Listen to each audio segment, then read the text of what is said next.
What is up everyone, Kitsa here once again bringing you Dragon Ball Z Kakarot. And as the title suggests, today we're going to be using Goku at level 200, who is going to defeat BEERUS at level 250. And along showing you the battle, I'll also be talking a bit about the foods that I used, the super attacks that I had, all the know-hows that I've selected, my skill palette, the communities, and also discussing a bit how to actually avoid or how to act upon some of the BEERUS attacks. However, just as a disclaimer, there is no secret sauce to this, so if anything I have a sort of mixed feeling around satisfaction and disappointment. And additionally, if you cannot be arsed to hear me speak and you just really want to watch the fight, I'll leave a link just for that right in the corner. So guys, stay tuned as we'll be right back.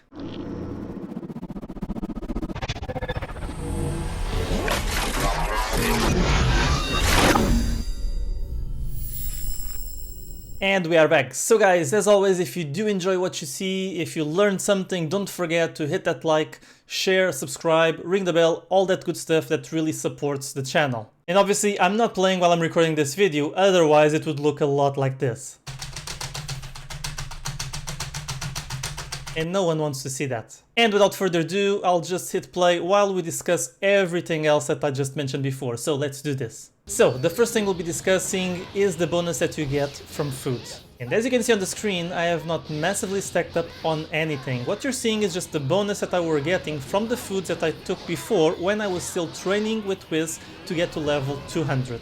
And now you can see on the screen how these food bonus were actually affecting my stats. And if anything, I actually forgot to put that crit buff food on. So as you can appreciate, I probably could have stretched my stats further if I invested a lot more on food before the fight. And now moving to the super attacks, where in my view this is actually quite important. So everything you see on the screen, in my opinion, is essential to this fight. The only one that you can probably live without is the god Kamehameha, and I'll explain why. So when it comes to the ultimate consecutive energy blast, BEERUS will at some point have two types of abilities.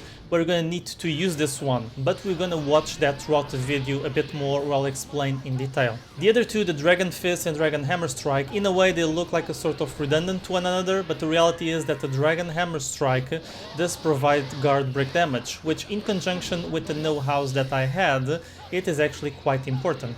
Now moving on to the know-hows. On this one you can actually see everything that I have used, but I'll try to call out a few ones that to me are essential to this fight. So the first three, the Supreme Power, the Destructive Blow and the Heavy Blow, to me are linked, because they're all about guard break damage and stun damage. And this goes back to the Dragon Hammer Fist ability and its relevancy in this fight.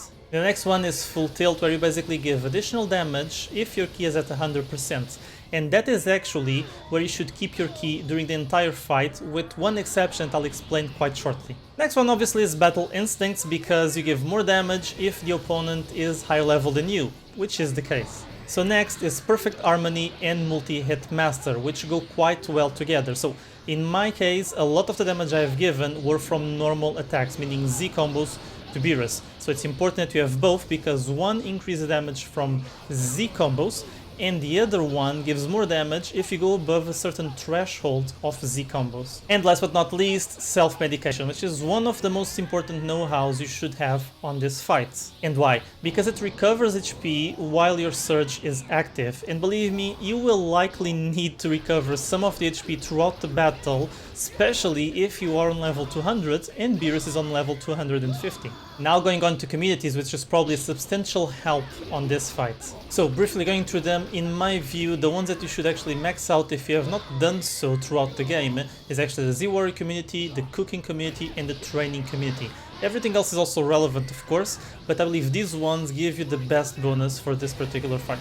Okay guys, so I really hope you enjoyed the video so far, and for the rest of it I'm actually going to call out some of BEERUS abilities and how to act upon them. So let's stop it right there. So on this one, the God of Destruction's Rampage, basically BEERUS will do one of two things. Either burst over to you, as you can see highlighted on the screen by that arrow, and all you need to do is dash once, or he's going to do it 3 times and you actually need to dash 3 times. So probably don't try to deflect it or anything, just dash to one of the sides.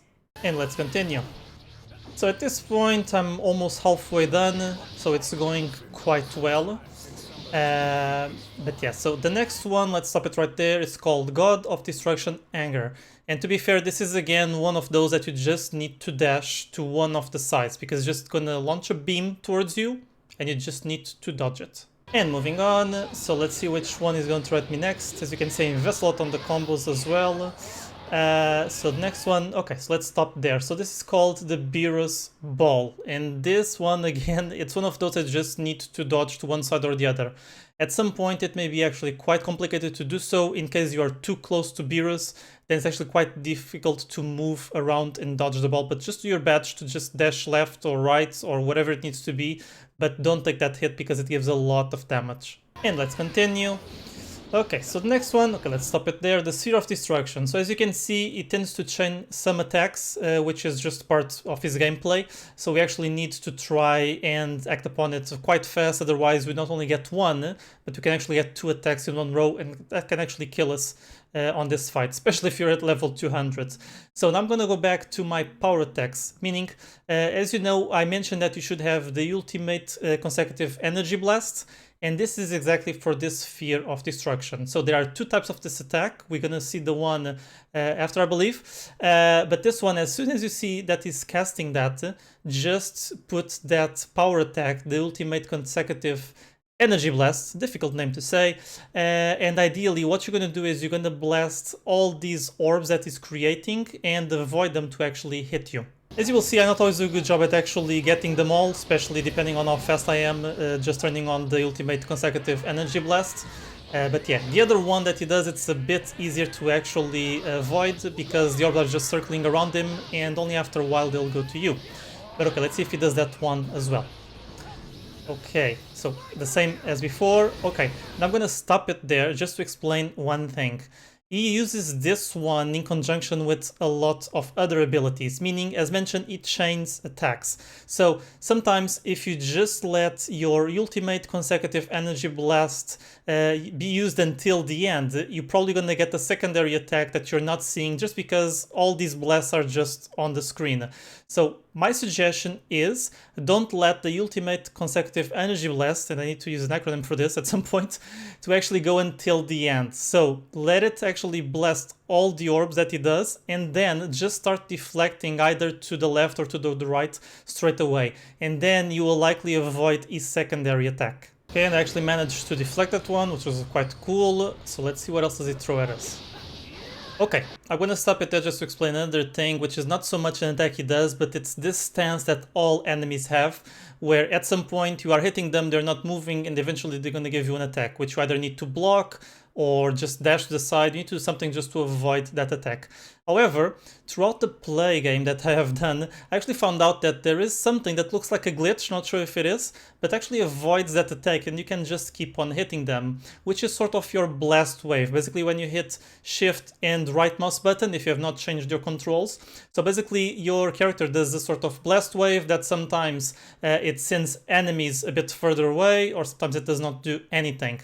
But the reality is, if you actually time that quite well with this attack, then nothing happens and you just continue on hitting them. And as you can see, I actually managed to avoid it twice, because he did it twice as well, so this is quite good because I can just continue on hitting them. Okay, stopping there, God of Destruction's Wrath. This one is quite important as well. So on this one, he's just gonna send some sort of missiles, and again, all you can do is really dash left or right. So you're starting to wonder that most of what we do in this game is actually dashing left or right. But just one additional comment. This attack, it's a lot more difficult to deflect if you are very close to BEERUS. So along with dashing left or right, try also to dash back, because he's gonna do it 2 or 3 times, I believe. I think he does not always do it the same amount of times, but when he does it, he usually teleports closer to you. So it's important that you try to keep dashing a bit more further away from him, and that will make it a lot easier to actually deflect most of these attacks. So let's see how good I do. I reckon that I do get a few hits, to be honest. Yeah. As I mentioned, he just teleported closer to you. Again, he did it again, although on this one I did a bit better. But okay, so I managed to survive it. I'm actually with a lot more HP than him at this stage. I goes into a bit of a berserk stage. And by the way, another hint is that when he's trying to cast something like what he was doing just now, the Sphere of Destruction or whatever, the BEERUS ball, if you actually go into Surge, then that attack completely gets removed. So again, looks like a sort of glitch, but it's quite helpful. Over here, I just take all the hits. I mean, I start probably panicking or stressing or thinking I can actually have a shot at this. And I start doing silly stuff, but I managed to survive it. Now he's just spamming again his same spell over and over, and there he goes again. So we do a sort of good job to actually deflect most of it, although as you can see our HP went down very fast, and that is the main issue. And this is actually our break. Basically after doing that attack he gets basically tired, and this is where we start finishing him off. And now he's almost there, and I do a nice finish off. I finally use my God Kamehameha in the entire fight, and yeah, I managed to actually kill him, which was quite cool. It was a nice feeling. As I mentioned, I'm pretty sure some people will be able to actually kill him with a lot lower level, but what I've seen, because I tried it at lower levels, is that especially the abilities, they're only doing like 1 damage to him, so I was too far away from his skill. But actually at 200, all that didn't happen. I could give majority of the damage with my abilities, and it actually helped me a lot. But yeah guys, that's basically it. So I really hope you appreciate the effort that I put in this video into explaining. I would appreciate some feedback as well. But yeah, so if you really enjoyed this video, you know what to do. Just hit that like, share, subscribe, hit the bell, because I'll continue producing on these videos. Check my channel, I have a lot of videos around how-tos, gameplays, tips and tricks. Yeah, this is truly what I enjoy doing, and I'll just keep on doing it. So thank you very much for that, and I'll see you on the next one.